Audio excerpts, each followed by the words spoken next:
that we don't share these stories. But I want to share the last interview I did was with the youngest person in the sample. She's probably 35 years old, and her name was Rachel. And I went to her pastor's office, and it was a Sunday morning, and she came in, and her body language just communicated she wanted to be anywhere but talking to me. She explained she was busy. She had 2 kids, kind of early elementary age. She drives 20 minutes to church. Yeah. Okay, next question. Let's go. Come on, get this over with. Let's see if we can get this done in 20 minutes.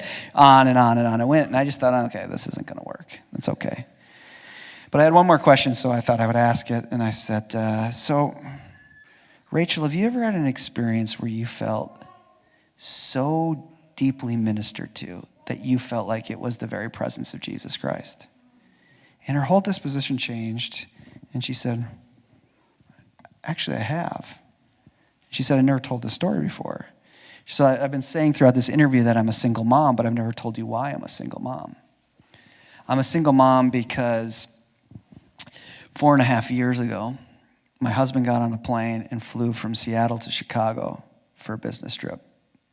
She said he was gone 13 and a half hours. It's supposed to be a 3-day trip. I get a phone call, and there's a very awkward man on the other line. And this young man says, hi, ma'am. So, ma'am, I'm calling because, ma'am, as you know, your husband stayed here at our hotel. Okay, ma'am, I'm really sorry. I've just never done anything like this. So, ma'am, your husband, he stayed here.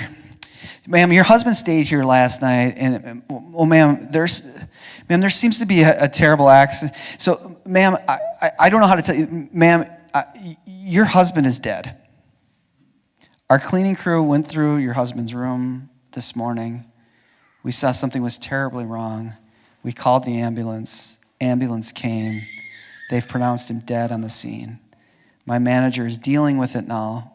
He's asked me to call you, which felt cruel, call you and give you the address of the hospital morgue we've sent his body to. She says as he's saying this to her, as he finally can make it coherent, she just can't make sense of it.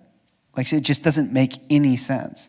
Finally, it clicks and it makes sense. And she says she has this just visceral sense that all the color gets sucked out of the room. And she's now just living in a black and white world. And she looks at her 2 children. She's got like a toddler and a preschooler or something. And she thinks her first thought to herself is, my life is over. I have no idea how I'm going to survive this. She writes down the hospital morgue on a little business card. She ends the call. She calls her mother, asks her to come stay with her children, makes flight arrangements. She's going to fly to Chicago, identify the body, sign the paperwork she needs to, get back on a plane, and go home. She knows no one in Chicago. She gets on the plane, she flies. She tells me, flight lasted 15 minutes. It lasted 15 days. She says, my grief was so heavy, I didn't even feel like I was in time. She gets to O'Hare, she goes down to the cab stand, she gives the cabbie the card with the address, and he drives. She said, I should have noticed this, but I was drowning in grief. I didn't notice anything. But he didn't drop me off out front. He parked. But she said she walks in, and they had her itinerary. They knew when she was going to be there. And as soon as she came, they took her to the side room, and she said she waited there, maybe 30 seconds. It felt like forever. And as she's waiting there, she knows this is it. This is the moment she's dreaded. This is the moment will become realer than real, that he's gone. They will wheel the gurney up, and she'll have to identify the body. And it happens. The gurney comes into the room.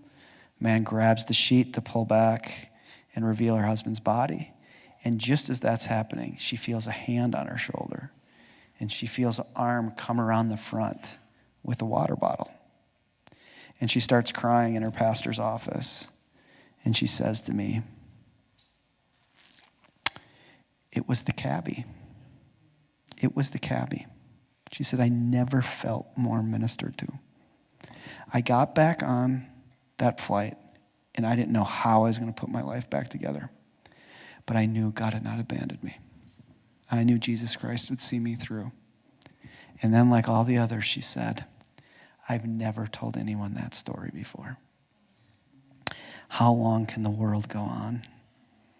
under such a subtle God. This God is not subtle. This God is turning death into life. And yet, I think our biggest concern is, do we need a margarita machine to get more people to come? Instead of the invitation for people to make these kind of confessions, to embrace one another in the midst of them. And to be quite honest, I know nothing. This is completely fictional and made up, but I know nothing about that cabbie.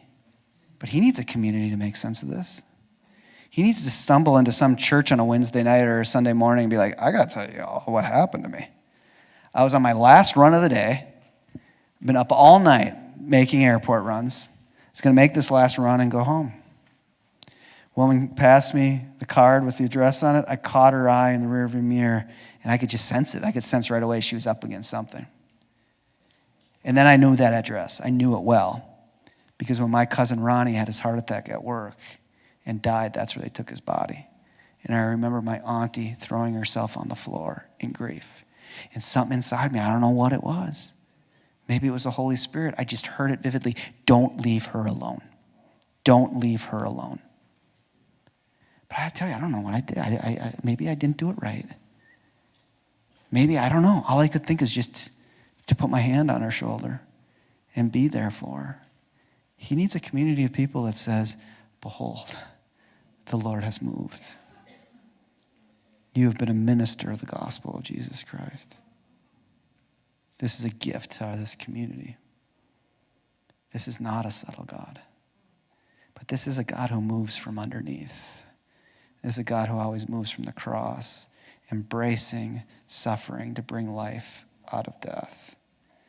And it is good, but it takes eyes to see it. And it takes space to hear it. Or else we'll just immanent frame it. And the best pastor won't be the one who makes that space, but will be the one who can battle for more market share.